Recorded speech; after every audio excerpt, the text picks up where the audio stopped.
আমি কথা দিয়ে যাচ্ছি কেন্দ্রের অপদার্থ ভিতু সরকার অবশ্যই আইনকে বাতিল করতে বাধ্য হবে হবে হবে চ্যালেঞ্জ দিয়ে যাচ্ছি হবে। সবথেকে বেশি গরুর গোশত এই ভারতবর্ষ থেকে বিদেশে সাপ্লাই হচ্ছে।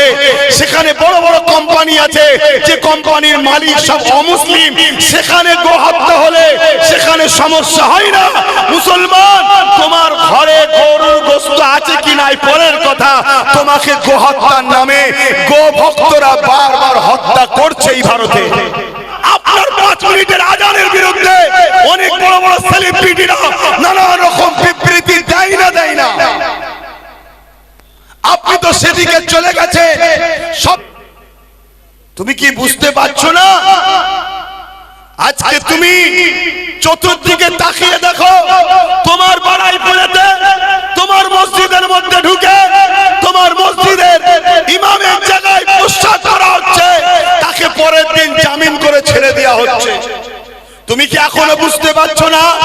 তোমার ভারতবর্ষের এই বনগাঁ আকাইপুরে রেল স্টেশনে দুজন অমুসলিম ভারতের কি বলে পাকিস্তানের পতাকা বেঁধে মুসলমানদের ঘরে ফাঁসাবার চক্রান্ত করেছিল। হাতে নাতে ধরা পড়লো, তাদেরকে পরের দিন জামিন হয়ে গেল। তাদেরকে আবার কেন্দ্র সরকারের লোকেরা ফুলের মালা দিয়ে স্লোগান দিতে দিতে তাদেরকে নিয়ে আসা হচ্ছে।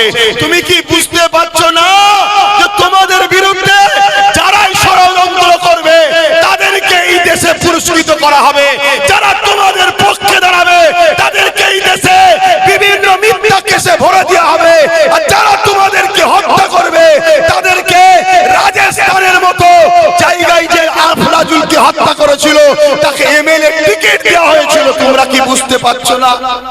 ইসলাম যতবার বিজয় হয়েছে সংখ্যা গরিষ্ঠতা দেখিয়ে নয়, ইসলাম যতবার বিজয় হয়েছে জালিমদের বিরুদ্ধে অস্ত্রের জোরে, লাঠির জোরে, ম্যান পাওয়ারের, মানি পাওয়ারের জোরে বিজয় হয়নি। ইসলাম যতবারই বিজয় হয়েছে একমাত্র একটা পাওয়ারে বিজয় হয়েছে, ওই পাওয়ারটার নাম হলো আল্লাহর উপরে তাওয়াক্কুল আর নবীর প্রেম ও আদব, যাকে বলা হয় ঈমান। এই ঈমানের জোরে আমরা বিজয় হয়েছি। আজকে কেন্দ্রের জবরদস্ত শক্ত সরকার সে যে আইন তৈরি করেছে, এখানেও বিজয় হবার জন্য ম্যান পাওয়ার দেখিয়ে বিজয় হওয়া যাবে না। কেন? পুরো দেশের পাওয়ার তার হাতে, এখন মিলিটারি তার হাতে, অস্ত্র পাওয়ার তার হাতে, অর্থনীতি পাওয়ার তার হাতে, এবং যতগুলো অঙ্গরাজ্য আছে কম বেশি বেশিরভাগই তার সাথে আছে। এই কালাকানুনের বিরুদ্ধে যদি আমরা বিজয় লাভ করতে পারি, সেই একটা পাওয়ারেই বিজয় লাভ করব, আল্লাহর উপরে ভরসা, নবীর প্রেম ও আদব, যেটাকে বলা হয় ঈমান, ওই ঈমানের দ্বারাই আমরা বিজয় লাভ করব। একজন ইসলামের অনুসারী হিসাবে আমি মনে করি, কেন আমার ইতিহাস জানা আছে। বিগত দিন 1992 সালে ঐতিহাসিক 500 বছর আগেকারের মসজিদ বাবরি মসজিদকে শহীদ করে দিল কম বেশি 200 লক্ষর উপরে সন্ত্রাস বাহিনী মিলে। সেই সন্ত্রাস বাহিনীরা ভারতবর্ষের একটা ঐতিহ্য, ভারতবর্ষের প্রাচীন একটা স্মৃতি বাবরি মসজিদ। হ্যাঁ, ওটা মুসলমানদের ধর্মীয় স্থান হতে পারে, কিন্তু ওটা ভারতের একটা ঐতিহ্য, 1500 বছরের একটা স্মৃতি, সেটাকে শহীদ করে দিল। সেটা নিয়ে আন্দোলন পুরো দেশ জুড়ে হতে লাগলো। কোর্টে বেশ বিচার শুরু হলো, একটার পর কোর্ট, আর একটা কোর্ট, সুপ্রিম কোর্টে বিচার চলে গেল। আস্তে আস্তে আমাদের আন্দোলন ঠান্ডা ঘরে চলে গেল। ডেটের পর ডেট, ডেটের পর ডেট, ডেটের পর যেতে যেতে একটা দিন পুরো ভারতবর্ষের সাধারণ মুসলমান তারা আন্দোলনকে ভুলে গেল, বাবরির কথা ভুলে গেল।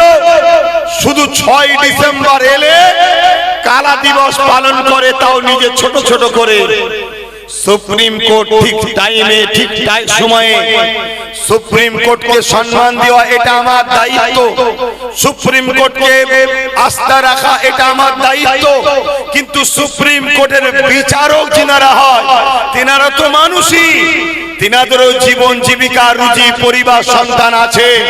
জানি না চাপে পড়ে হোক শখে হোক একটা দিন যখন পুরো ভারতের সম্প্রীতি প্রেমিক মানুষ, ভারতের ঐতিহ্য বাবরি মসজিদ প্রেমিক মানুষ, মুসলিম সম্প্রদায়ের মানুষ আন্দোলন ভুলে গেল, বাবরি ভুলে গেল, তখন টুক করে আইন পাস করে দিল কি ওখানে রাম মন্দির হবে।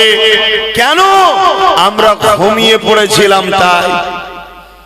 আজকেও যে আন্দোলন পুরো ভারতবর্ষের মসজিদ মাদ্রাসা কবরস্থান ঈদগাহ এক কথাই বলতে পারি ইসলামের সিম্বল, ইসলামের পেহচান, মুসলমানদের অস্তিত্ব।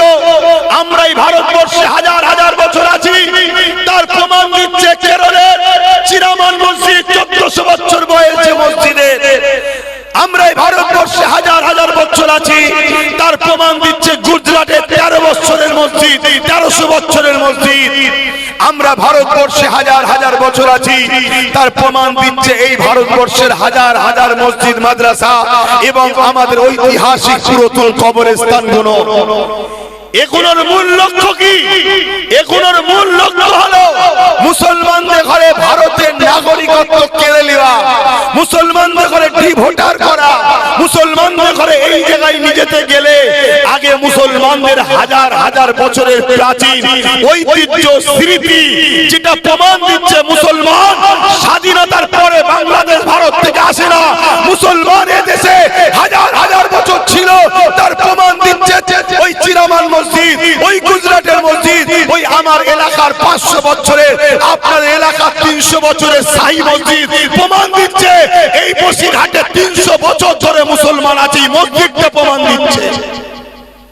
অতএব তোমার গ্রামের নতুন মসজিদ এখন টার্গেট নয়, টার্গেট হলো শাহী মসজিদকে নিয়ে, টার্গেট হলো ওই যে মালদার ঐতিহাসিক মসজিদটাকে নিয়ে।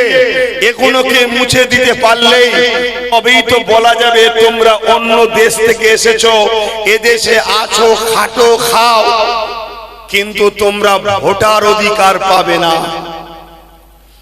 এই যে আমাদের অধিকারকে কেড়ে নেবার যে ষড়যন্ত্র, কিন্তু বড় দুঃখের সাথে বলতে হয় আজকে বহুত মানুষ আপনারা এসেছেন যেমন সাধুবাদ জানাচ্ছি, কিন্তু আমি ওই সকল ব্যক্তিকে বলতে চাই যারা এসেছেন কিন্তু পানিতে ভিজার ভয়ে ছায়াতে দাঁড়িয়ে আছেন। কাল যদি আপনাকে বলা হয় একটা সাইকেল রেস হবে, জিততে পারলে 1000 টাকা পুরস্কার আছে, 500 টাকা, 10,000 টাকা পুরস্কার আছে, তখন কি আপনি গা বাঁচিয়ে থাকবেন? আমি আপনাকে জাগাতে এসেছি ওয়াকফ নিয়ে, কলগাঁও নিয়ে। আমার আগে উলামারা বক্তব্য দিয়েছে, আমি 10 বছর ধরে আমার কওমকে জাগাচ্ছি যে কওম জাগো, কওম জাগো, ঘুমিয়ে থেকো না, ঘুমিয়ে থেকো না। কেন আমাদের পিছনে বিরাট বড় ষড়যন্ত্র চলছে।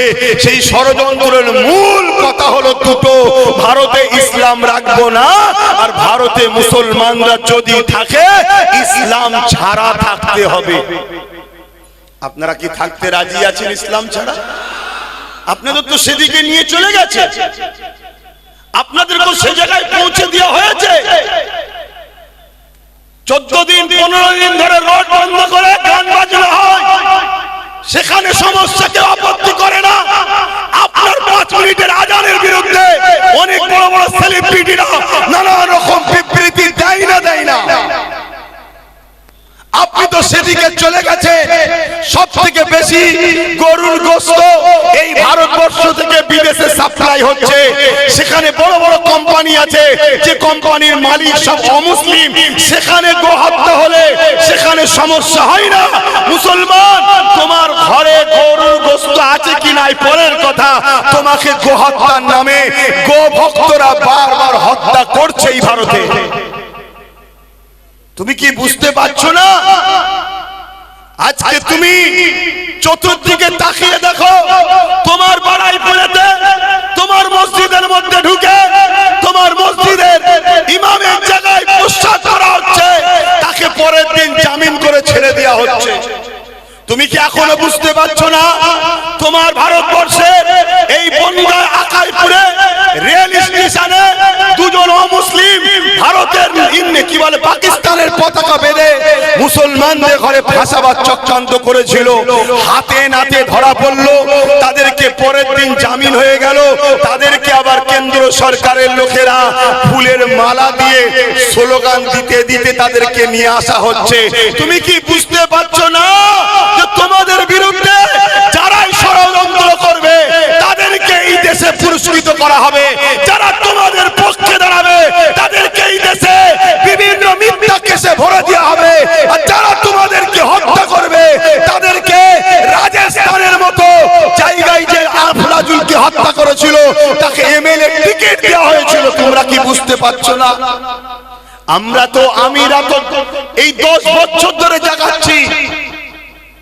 বড় দুঃখের সাথে বলছি আমার কম, তুমি যদি বাঁচতে নাও চাও, তোমার এই ছোট্ট ফুটফুটে বাচ্চা ছেলেটা বাচ্চা মেয়েটা কি অপরাধ করেছে তোমার ঘরে জন্ম নিয়ে, তুমি তার কথা একটু ভাববে না? তার ভবিষ্যৎটা কি ভাববে না? সে আগামী দিন স্কুলে যাবে, মুসলমান হওয়ার কারণে রেপ হবে, যারা রেপ করবে কাশ্মীরে যেমন আসিফাকে রেপ যারা করেছিল তাদেরকে ফুলের মালা দিয়ে তাদের জন্য মিছিল বেরিয়েছিল। তুমি মুসলমান হওয়ার জন্য তোমার ঘরের বেটিটাকে রেপ করবে, আর তাকে যারা রেপ করবে তাকে আগামী দিন সিংহাসনে বসাবার জন্য জনগণ তার পিছনে দাঁড়াবে। কবে বুঝবে আমার তো? এই পানি দেখলে হবে না, ঝড় দেখলে হবে না, তুফান দেখলে হবে না, রোদ দেখলে হবে না, শীত দেখলে হবে না, পুলিশের বুলেটের গুলি দেখলে হবে না, কামান দেখলে হবে না, কোন সরকার বলবে যে আমি বিরোধী হয়ে যাব ওটা দেখলে হবে না। তোমাকে দেখতে হবে তোমার সৃষ্টিকর্তা যাতে রাজি, তোমাকে সেই পথে চলা দরকার। তোমাকে দেখতে হবে তোমার দেশকে বাঁচাবো কোন রাস্তায়, সেই পথে তোমাকে চলতে হবে। তোমাকে দেখতে হবে তোমার পরিবার সন্তানেরা কি করে নিরাপদে থাকবে, সেই রাস্তায় তোমাকে চলতে হবে। এটা চলতে গিয়ে যদি কেন্দ্র সরকার তোমার বিরুদ্ধে যুদ্ধের ঘোষণা দেয়, ওই যুদ্ধকেও তোমাকে অ্যাকসেপ্ট করতে হবে। রাজ্য সরকার যদি বলে তোমার দুশমন হয়ে গেছি, তার বিরুদ্ধেও তোমাকে তৈরি হতে হবে। এটাই হবে তোমার প্রকৃত মানবতা, এটাই হবে তোমার প্রকৃত মনুষ্যত্ব, এটাই হবে তোমার প্রকৃত মনুষ্যত্ব। যদি এটা তোমার মধ্যে না থাকে তুমি একটা মরা, তুমি বেঁচে থেকে কোনো লাভ নাই। তোমার মতো সমাজে কীট পতঙ্গ থেকে আমার কওমের কি ক্ষতি হচ্ছে শোনো। তুমি তো ইনসাফের রাস্তায় পাওয়া যায় না, তোমাকে তো ইনসানিয়াতের রাস্তায় পাওয়া যায় না। তোমাকে গরিব দুঃখী কৃষক দলিত আদিবাসী হিন্দু মতুয়া শিখ পাঞ্জাবি অসহায়দের রাস্তায় তোমায় পাওয়া যায় না। তোমাকে পাওয়া যায় এদেরকে যারা লোটে সেই শাসকদের চাটুকারি করাতে পাওয়া যাচ্ছে। তোমার মতো অসভ্য থাকার থেকে এই সমাজ তোমাকে থেকে মুক্ত হওয়াটাই ভালো। আজ বড় দুঃখের সাথে গুটি কতক কথা বলছি। ওয়াকাব নিয়ে সবাই বলেছে, আমি হয়তো বলতে পারবো কি জানি না, কারণ আপনাদের সেই মন মানসিকতা এখনো আছে কি আমি জানি না, কিন্তু আমি এতটুকু বলবো, আমার কেন্দ্রে যে সরকার বসেছে আমার দেশে, আপনারা মাথার মধ্যে ঢুকেলেন এই সরকার আমার দেশের সবচেয়ে বড় ক্ষতি করছে। এই সরকার আমার দেশের সম্পদগুলোকে বিক্রি করছে। এই সরকার আমার দেশের এয়ারপোর্ট রেল সবকিছু বিক্রি করে দিয়েছে। আজকের এই ওয়াকফ কালা কানুন মনে রাখবেন। এখানে আরো একটা কথা বলে দিই, এটা শুধু মুসলমানদের একার লড়াইয়ের বিষয় নয়। যেমন ইসলামিক সম্পদের উপরে আঘাত দিয়েছে, কিন্তু কেন্দ্র সরকার এই আইনটা করতে গিয়ে সর্বপ্রথম যার উপরে আঘাত দিয়েছে ওই আঘাতটা হলো আমার দেশের সংবিধানের উপরে আঘাত দিয়েছে। আজকে এই ওয়াকফ নিয়ে শুধু আমরা মুসলমান কথা বলবো তা নয়, এই ওয়াকফের বিরুদ্ধে কেন্দ্র সরকার যে কালা কানুন তৈরি করেছে সেটা তো সংবিধান বিরোধী আইন। তাহলে সংবিধান তো পুরো ভারতবর্ষে, তাই হিন্দু দলিত আদিবাসী শিখ পাঞ্জাবি সবার কাছে আপনাকে মেসেজ পৌঁছাতে হবে, আপনাকে দায়িত্ব নিতে হবে, বাড়ি বাড়ি প্রতিবেশী সবাইকে বোঝাতে হবে যে কেন্দ্র সরকার আমার সংবিধানের অনুচ্ছেদের বিরুদ্ধে গিয়ে, সংবিধানের ধারার বিরুদ্ধে গিয়ে আমাদের ওয়াকফ কালা কানুন তৈরি করেছে। অর্থাৎ আপনি যদি মসজিদের পাশে না দাঁড়ান, না দাঁড়াকে যান, মাদ্রাসার পাশে না দাঁড়ান, না দাঁড়াকে যান, কবরের পাশে না দাঁড়াতে যান, না দাঁড়াকে যান, কিন্তু আপনি একজন দেশবাসী হিসাবে কেন সংবিধানকে মিটাতে চাইছে, তার বিরুদ্ধে গিয়ে আপনি কেন্দ্র সরকারের বিরুদ্ধে কেন কথা বলছেন না? এটা আমাদের সেকুলার দরদিগুলোকে বলা দরকার আছে না নাই? আমাদের তো বন্ধু চিনা দরকার, আমাদের তো আপন চিনা দরকার, আমাদের তো দুশ্মন চিনা দরকার। বামফ্রন্ট যদি ওয়াকফের বিরুদ্ধে না বলতে চায়, না বলতে যাক, কিন্তু বামফ্রন্ট তো তার উচিত ওয়াকফ আইন একেবারে সংবিধান বিরোধী যে আইন রয়েছে তার বিরুদ্ধে বলা দরকার আছে না নাই? কংগ্রেস যদি ওয়াকফ নিয়ে বলতে না চাই, না যাক, কিন্তু সংবিধান বিরোধী আইন হয়েছে, এই সংবিধান বিরোধী করলো কেন? এর জন্য কেন্দ্র সরকারের বিরুদ্ধে কেস করা দরকার আছে না নাই? আজকে টিএমসি গভর্নমেন্ট সে যদি আমার মসজিদ দিয়ে বলতে তার অ্যালার্জি হয়, কবরস্থান দিয়ে বলতে তার যদি ঘৃণা লাগে, মাদ্রাসা নিয়ে বলতে তার যদি বুকে ব্যথা হয়, না বলতে চাই, না বলতে যাক, কিন্তু টিএমসি গভর্নমেন্টকে সুপ্রিম কোর্টে কেস করা দরকার ছিল। কেন্দ্রের অপরাধ সরকার আমার সংবিধানের বিরুদ্ধে গেছে, এই কেস করা দরকার আছে না নাই? কিন্তু মনে রাখবেন, রসুলের মাথাগুলো আলাদা হতে পারে, সবার পিছনটা এক জায়গায় আছে।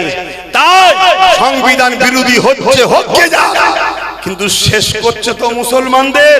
অতএব মোচকে একটু হেসে চুপ থাকো, মোচকে একটু হেসে চুপ থাকো। এইরকম একটা জায়গায় যদি আপনারা এই ওয়াকফ কালা কানুনকে বাতিল করতে না পারেন, আপনাদের জন্য একটা আইন অপেক্ষায় আছে। একটু আগে থেকে শুনিয়ে দিচ্ছি। 2000 আজ থেকে 10 বছর আগে যা বলেছিলাম, আল্লাহ দয়াতে যা বলিয়েছেন আল্লাহ আজকে ঘটছে। আজকে বলে যাচ্ছি, যদি এই আইনকে আমরা বাতিল করতে না পারি, এই কালা কানুনকে যদি আমরা কৃষক বন্ধুদের মতো বাতিল করতে না পারি, তাহলে আজকে আমাদের জন্য একটা আইন অপেক্ষা করছে। ওই আইনটার নাম হলো UCC, uniform civil code. Already আমার ভারতবর্ষের উত্তরাখণ্ডে চালু হয়ে গেছে। ওই উত্তরাখণ্ডের মুসলমানরা তারা তাদের ইসলামী কালচার, ইসলামী রীতিনীতি, ইসলামী আদর্শ অনুযায়ী তারা জীবন ব্যবস্থা পরিচালনা করতে পারছে না। ওটা পুরো ভারতবর্ষে লাগু হবে। আজকে মসজিদের বিরুদ্ধে গেছে, কাল আপনি ভাববেন মসজিদ যদি না থাকে ঘরে নামাজ পড়ে নেবো, আইন হবে ঘরেও নামাজ পড়তে পারবেন না। আজকে আপনি ভাবছেন মাদ্রাসা যদি চলে যায়, চলে যাক, আমরা ছোট ছোট করে নিজের জায়গায় কোরআন হাদিস শিখে নেবো। আগামী দিন বলবে ভারতবর্ষে কোরআন চলবে না, আগামী দিন বলবে ভারতবর্ষে ইসলাম চলবে না, আগামী দিন বলবে আপনার দিন অনুযায়ী আপনাকে চলতে পারবেন না। ওই আইন ওরা তৈরি করবে, কারণ ওরা সংখ্যা গরিষ্ঠ আছে, সংখ্যা গরিষ্ঠ দিয়ে করে নেবে। ওয়াকফ কালা কানুন করে শুধু টেস্ট করে দেখছে মুসলমান ঘুমোচ্ছে না আমাদের খরিদ্দার হয়ে গেছে। আমার কথা মাইকে বুঝতে পারছেন? আমাদেরকে তো কিনে নিয়েছে। এগুলো করে করে মাঝে মাঝে টেস্ট করে দেখছে কতজন পক্ষে আছে আর কতজন গোলামি কি বলে বিরুদ্ধে গেছে, আর কতজন আমাদের গোলামি স্বীকার করেছে। এগুলো তো টেস্ট করে দেখছে। তো ভাই আমার দুঃখের সাথে একটা কথা বলি, প্যালেস্টাইনের বুকে একজন ইমাম সাহেব একটা খুতবা দিয়েছিলেন। এই 1.5 থেকে 2 মিনিটের খুতবা। জুম্মার দিনে কি 1.5-2 মিনিটের খুতবা হয়? কিন্তু ইমাম সাহেব খুতবা দিয়েছিলেন। কি খুতবা? যে জাতি 40,000 নিজেদের বাচ্চার মৃত্যু দেখে, যে জাতি 80-90 হাজার মুসলমানের ক্ষতিগ্রস্ত ইনজোর দেখে, যে জাতি 20 লক্ষ মুসলমানের ঘর ছাড়া দেখে আজও পরিবর্তন হলো না, ওই জাতিকে আমি ইমাম খুতবা দিয়ে পরিবর্তন করতে পারবো না বলে নামাজ শুরু করেছিল। আজকে আমিও বলছি, এ জাতিকে, এ সমাজকে আমার মতো আব্বাস সিদ্দিকী বুঝাতে আর পারবে কি জানি না। কেননা এ জাতি দৈনন্দিন জীবনে রোজ দেখছে আমাদের উপরে হত্যা হচ্ছে, খুন হচ্ছে, জুলুম হচ্ছে, আমাদের ওয়াকফ চলে যাচ্ছে, আমাদের কবরস্থান সবকিছু চলে যাচ্ছে। যদি এ জাতি এখনো পরিবর্তন না হয়, এ জাতিকে বুঝানো মনে হয়, বক্তব্য দিয়ে পরিবর্তন করা মনে হয় আর সম্ভব হচ্ছে না। তবে হ্যাঁ, পরিবর্তন হবে তো বটেই। কবে হবে? যেদিন এ জাতির সংখ্যাটা কমে যাবে। কেন ইতিহাস বলছে যতদিন আমাদের মধ্যে সংখ্যা গরিষ্ঠতা ছিল, আমরা সংখ্যা অনেক ছিলাম, আমাদের মধ্যে হাজারো দলে বিভক্ত হয়ে গেছি আমরা। এই হাজারো দলে বিভক্ত হয়ে যে এক একজন এক এক দিকে আমাদেরকে টেনে নিয়ে যাচ্ছে, তাই আমরা ইচ্ছা থাকলেও উপায় আমাদের নাই। তাই আমি কথা সংক্ষেপ করছি, কেন আবার পানি আসছে। হয়তো আব্বাস সিদ্দিকী ভিজে শরীর খারাপ হয়, হোক গে যাক, আপনাদের ভিজলে হয়তো শরীর খারাপ হতে পারে। কেন আপনাদের জীবন আমার জীবনের থেকে হয়তো অনেক মূল্যবান, তাই আপনারা ভিজতে চাইবেন না।